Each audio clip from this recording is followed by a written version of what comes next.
أعوذ بالله من الشيطان الرجيم. بسم الله الرحمن الرحيم.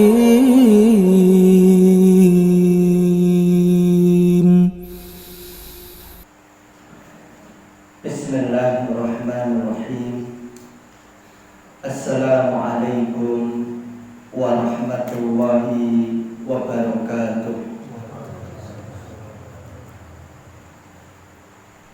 Innal hamdalillah nahmaduhu wa nasta'inuhu wa nastaghfiruh wa na'udzu billahi min shururi anfusina wa min sayyiati a'malina.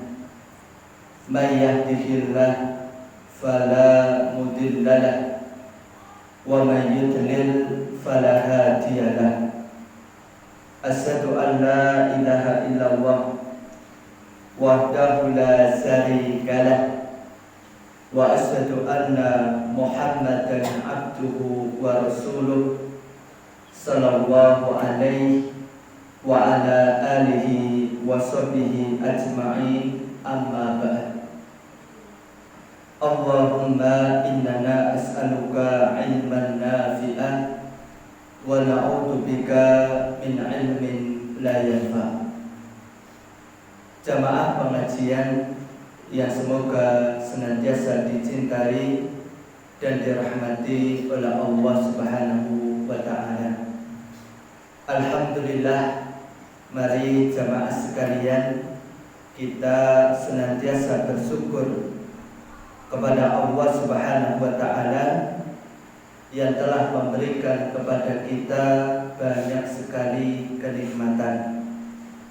Salawat dan salam semoga senantiasa Allah curahkan kepada Nabi kita yang mulia, Nabi Muhammad sallallahu alaihi wasallam. Bapak Ibu yang dimuliakan oleh Allah, insya Allah malam hari ini kita tidak melanjutkan dulu pengajian kitab Salasatul Usul.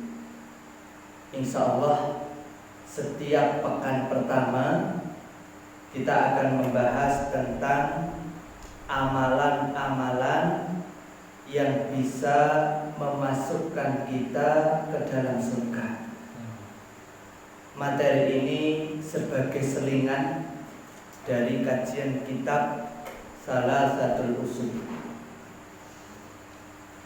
Materi kita ini saya ambilkan dari kitab Mujibatul Jannah fi Dhaw'is Sunnah, yang mana di dalam kitab ini dibahas tentang amalan-amalan yang bisa memasukkan seseorang ke dalam surga.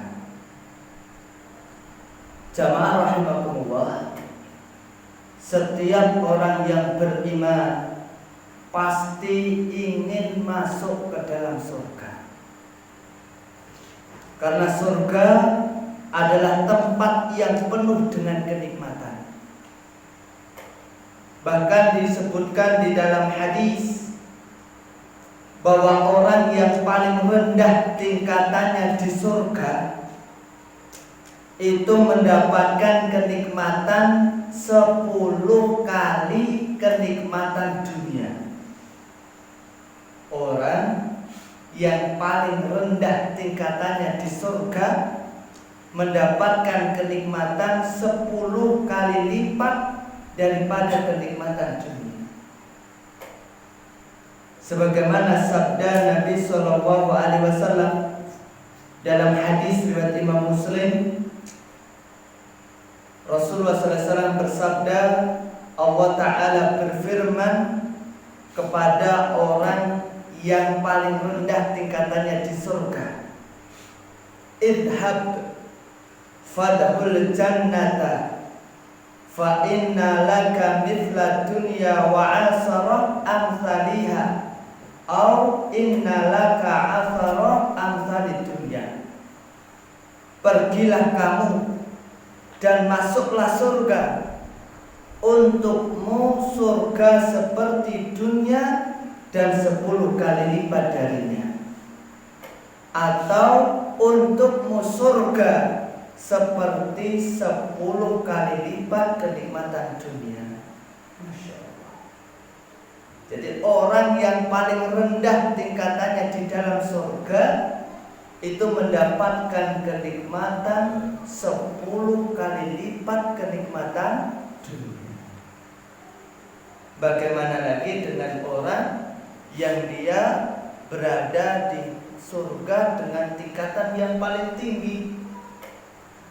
Maka tentu kenikmatannya jauh lebih baik dan lebih tinggi lagi. Jamaah rahimakumullah, agar kita bisa masuk ke dalam surga, maka Rasulullah SAW telah memberitahukan kepada kita beberapa amalan yang mana kalau kita mengerjakan amalan tersebut, maka kita akan bisa masuk ke dalam surga. Amalan yang pertama, qira'atu ayatil kursi ba'da sholah. Membaca ayat kursi setiap selesai sholat wajib. Amalan yang pertama yang bisa menjadikan kita masuk ke dalam surga insyaallah, yaitu kita membaca ayat kursi setiap kita selesai mengerjakan sholat wajib.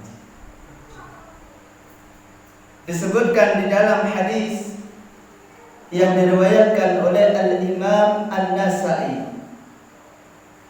Rasulullah SAW bersabda, "Man qara'a ayatal kursi fi duburi kulli shalah maktubah lam yamna'hu min dukhulil jannah illa ayyam." Barang siapa membaca ayat kursi pada setiap selesai sholat wajib, maka tidak ada sesuatu pun yang menghalanginya untuk masuk surga kecuali apabila ia meninggal. Di dalam hadis ini Rasulullah SAW menjelaskan kepada kita bahwa orang yang rajin membaca ayat kursi setelah selesai sholat wajib akan dimasukkan ke dalam surga. Syaratnya mati dulu. Karena orang itu kalau nggak mati nggak mungkin masuk surga. Makanya nak jenengan pengen masuk surga, jenengan harus mati dulu, baru bisa masuk. Oleh karenanya mari jamaah rahimakumullah, kita amalkan, kita berusaha setiap kita selesai mengerjakan sholat 5 waktu, kita berusaha untuk membaca ayat kursi. Setelah kita selesai mengerjakan sholat subuh, kita berusaha membaca ayat kursi. Setelah kita selesai mengerjakan sholat duhur, kita berusaha membaca ayat kursi. Setelah kita selesai mengerjakan sholat asar, sholat maghrib, sholat isya, kita berusaha untuk membaca ayat kursi. Karena amalan ini pahalanya besar. Bahkan Nabi SAW menjanjikan pahala surga. Amalan yang kedua, qira'atu surati tabarakalladzi biyadihil mulk. Membaca surat tabarakalladzi biyadihil mulk. Itu surat apa? Al-Mulk. Orang yang membaca surat Al-Mulk dijanjikan oleh Nabi SAW akan dimasukkan ke dalam surga. Disebutkan Di dalam hadis yang diriwayatkan oleh Al-Imam At-Tabrani, Rasulullah SAW bersabda, suratun minal Qur'an ma hiya illa 30 ayat khasama an sahibiha hatta adkhalahul jannah wa hiya tabarok. Ada satu surat dalam Al-Quran yang hanya terdiri dari 30 ayat, namun dia akan membela sahabatnya sampai ia memasukkannya ke dalam surga. Surat itu adalah surat Tabarok, yaitu surat Al-Mulk. Hadis ini menjelaskan kepada kita bahwa sahabat surat Al-Mulk akan dimasukkan ke dalam surga. Siapa itu sahabat surat Al-Mulk? Sahabat surat Al-Mulk yaitu orang yang membaca surat Al-Mulk dan juga berusaha untuk membaca tafsirnya dan juga berusaha mengamalkan isinya. Inilah yang oleh Allah akan dimasukkan ke dalam surga. Jadi bukan hanya sekedar membaca ayat-ayat surat Al-Mulk, bukan, tapi membaca ayat-ayatnya, kemudian juga berusaha memahami tafsirnya dan juga berusaha mengamalkan isinya. Kemudian juga di dalam hadis yang lain yang diriwayatkan oleh Al-Imam At-Tirmizi dari sahabat Abu Hurairah radhiyallahu anhu, Rasulullah SAW bersabda, suratun minal Qur'an 30 ayat syafa'at lirajulin hatta khufira lahu wa hiya suratun tabarakalladzi biyadihil mulk. Ada satu surat dalam Al-Quran yang terdiri dari 30 ayat yang akan memberikan syafaat kepada seseorang sampai orang tersebut diampuni dosanya, yaitu surat Tabarakalladzi biyadihil mulk, yaitu surat Al-Mulk. Hadis ini menerangkan kepada kita jamaah rahimakumullah, orang yang membaca surat Al-Mulk kemudian dia juga berusaha memahami tafsirnya dan berusaha mengamalkan isinya, maka besok pada hari kiamat dia akan mendapatkan syafaat dari surat Al-Mulk.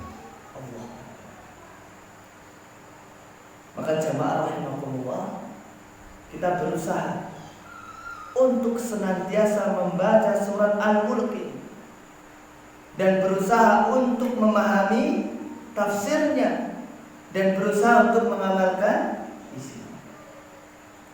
Makanya jamaah rahimakumullah, sering saya anjurkan kepada jamaah pengajian saya untuk membeli kitab tafsir. Dan di antara kitab tafsir yang paling bagus yaitu adalah kitab tafsir Ibnu Katsir. Dan alhamdulillah kitab tafsir Ibnu Katsir ini sudah diterjemahkan ke dalam bahasa Indonesia. Kalau beli 9 jilid langsung itu harganya sekitar 1.500.000.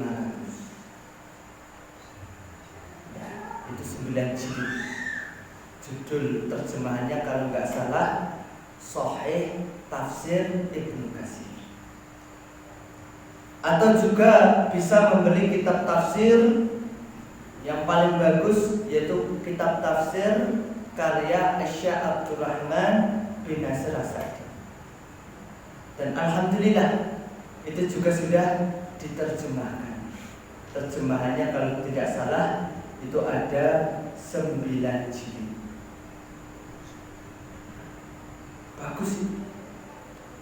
Kemudian juga ada kitab tafsir yang bagus, yaitu karya Syekh Abu Bakar Jabir Al-Jazairi, yaitu kitab tafsirnya berjudul Aisyirut Tafsir. Itu bagus sekali. Kalau kita punya kitab-kitab tafsir seperti itu, nah kita mudah nanti. Kita baca surat Al-Mulk, kemudian kita juga berusaha baca terjemahannya, kita juga berusaha untuk membaca tafsir. Masya Allah. Kalau kita bisa seperti itu, maka insya Allah kita akan mendapatkan keutamaan, yaitu mendapatkan syafaat dari surat Al-Mulk. Kemudian jamaah rahimakumullah, sekarang kita bahas amalan yang ketiga. Di antara amalan yang bisa memasukkan kita ke dalam surga, yaitu adalah zikrullah ta'ala, berzikir kepada Allah Subhanahu wa ta'ala. Jamaah rahimakumullah, orang yang berzikir kepada Allah Subhanahu wa ta'ala, maka dia akan mendapatkan pahala yang sangat besar dari Allah Subhanahu wa ta'ala. Bahkan zikir ini jamaah rahimakumullah termasuk amalan yang sangat mudah, akan tetapi pahalanya sangat besar sekali di sisi Allah Subhanahu wa ta'ala.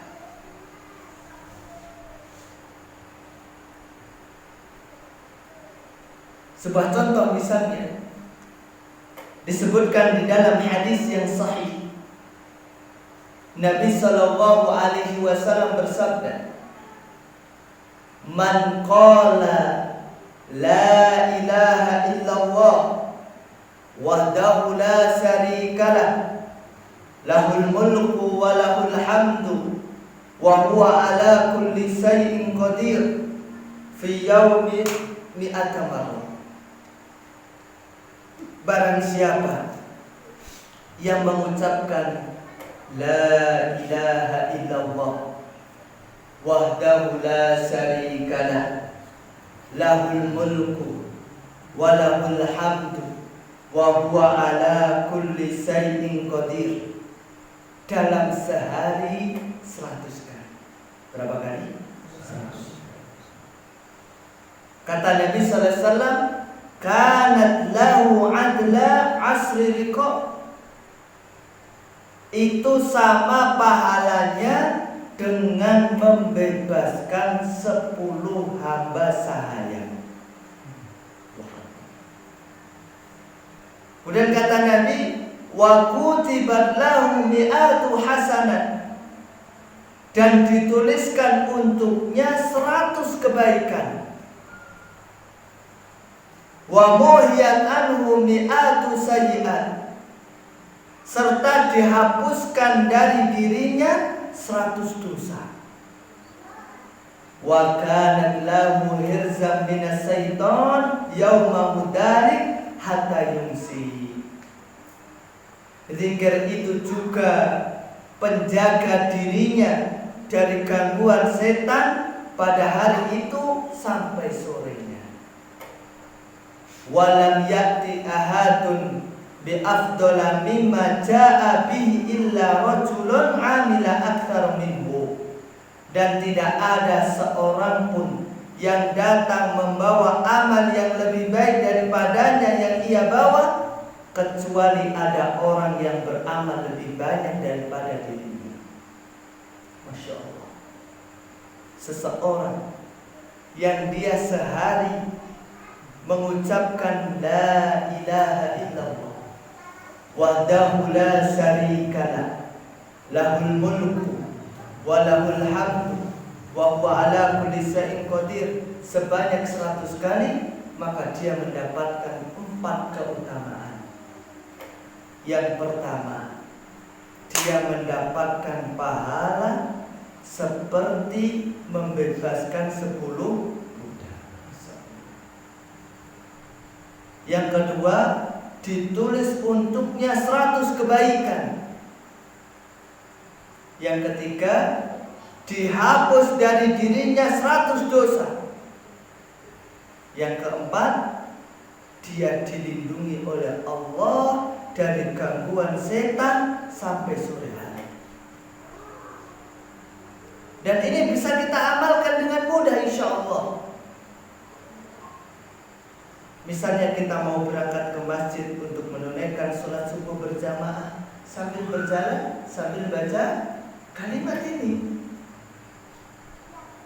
Kemudian setelah kita masuk masjid, kemudian kita setelah selesai sholat tahiyatul masjid atau qobliyah subuh, sambil nunggu iqamah, bisa kita sambil baca kalimat ini.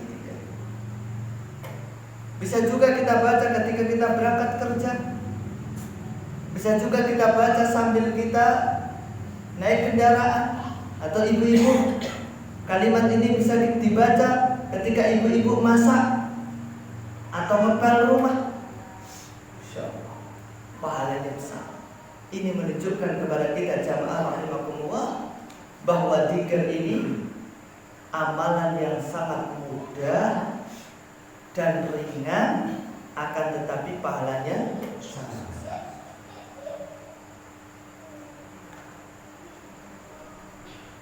Contoh lain disebutkan dalam hadis yang diriwayatkan oleh Al-Imam Al-Bukhari, Imam Muslim. Nabi SAW bersabda, "Man qala subhanallah wa bihamdi fi yaumin mi'ata marrat huttat khatayahu wa in kanat mithla zabatil bahr." Barang siapa yang mengucapkan subhanallah wa bihamdi sebanyak 100 kali dalam sehari, maka terhapuslah dosa-dosanya walaupun sebanyak buih di lautan. Buih itu apa? Umroh. Jadi orang yang dia dalam sehari membaca kalimat subhanallah wa bihamdi, maka dosa-dosanya akan diampuni oleh Allah meskipun dosanya sebanyak buih di lautan. Ini menunjukkan kepada kita jamaah rahimakumullah bahwa zikir itu amalan yang mudah, amalan yang ringan, akan tetapi pahalanya sangat besar sekali. Dan kalau kita amalkan zikir ini tidak memerlukan waktu yang lama. Mungkin hanya 10 menit atau bahkan bisa kurang daripada itu. Akan tetapi keutamaannya, fadilahnya sangat besar sekali. Bahkan Al-Imam Ibnul Qayyim rahimahullahu ta'ala, beliau menyebutkan dalam kitab beliau Al-Wabil Shayyib, ada 70 lebih keutamaan berzikir kepada Allah. Ini kitab yang bagus sekali. Kayaknya juga sudah ada terjemahannya. Di antaranya kata beliau, "Fa min fawaidi dzikrillah annahu yajlubu liqalbi dzakiril farah wassurur." Di antara faedah zikir adalah bahwasanya berzikir kepada Allah bisa menjadikan hati orang yang berzikir gembira dan lapang. Masya Allah. Jadi jamaah rahimakumullah, orang yang lisannya senantiasa berzikir kepada Allah, maka hatinya akan damai, hatinya akan lapang, hatinya akan tentram, hatinya akan bahagia. Allah Subhanahu wa ta'ala berfirman di dalam Quran surat Ar-Ra'd ayat nomor 28. Kata Allah Ta'ala, alladzina amanu wa tatma'innu qulubuhum bidzikrillah, ala bidzikrillahi tatma'innul qulub.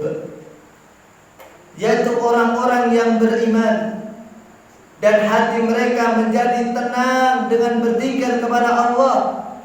Ingatlah, hanya dengan berzikir kepada Allah hati menjadi tenang. Imam Ibnu Katsir di dalam kitab tafsir beliau tatkala menafsirkan ayat yang mulia ini, beliau mengatakan ay taskunu inda dzikrihi, menjadi tenang ketika berzikir kepada Allah. Maka orang yang dia lisannya selalu berzikir kepada Allah, hatinya akan tenang, hatinya akan damai, hatinya akan sejuk, bahagia. Tidak ada suatu amalan yang itu bisa menjadikan kita tenang kecuali dengan berzikir kepada Allah. Maka orang yang paling bahagia adalah orang yang paling rajin zikir kepada Allah. Itu adalah orang yang paling bahagia.